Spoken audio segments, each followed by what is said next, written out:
மேலறை தியானம் மே மாதம் 16ஆம் தேதி சனிக்கிழமை 2026ஆம் ஆண்டு. எழுதியிருப்பவர் ரொபேட்டா ஜோன்ஸ், கெண்டகி, USA. தலைப்பு துவாரங்களுள்ள பை. வாசிக்க வேண்டிய வேத பகுதி ஆகாய் 1ஆம் அதிகாரம் 6ஆம் வசனம்.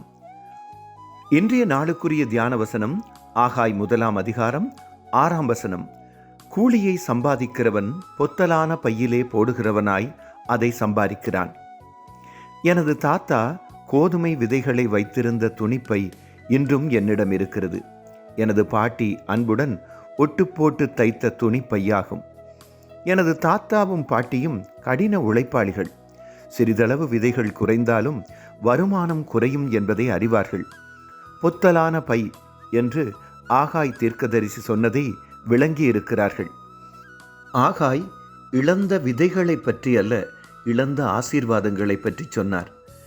கடவுள் இஸ்ரேல் மக்களை தனது கட்டளைகளை பின்பற்றும்படி சொன்னார். ஆனால் அவர்கள் கீழ்ப்படியவில்லை. அவர்களுடைய வாழ்க்கை பொத்தலான பையைப் போல இருந்ததாக சொல்கிறார். பாபிலோனின் சிறையிருப்பில் இருந்து மீண்டும் வந்தவர்கள் தங்களுக்கு வீடுகளை கட்டினார்கள். ஆனால் ஆலயம் சீரமைக்கப்படவில்லை. கீழ்ப்படியாமை அவர்கள் வாழ்க்கையை சீரழித்து விட்டது. எனது தாத்தா பாட்டியையும் ஆகாயையும் எனது வாழ்க்கையையும் நினைத்து பார்த்தேன்.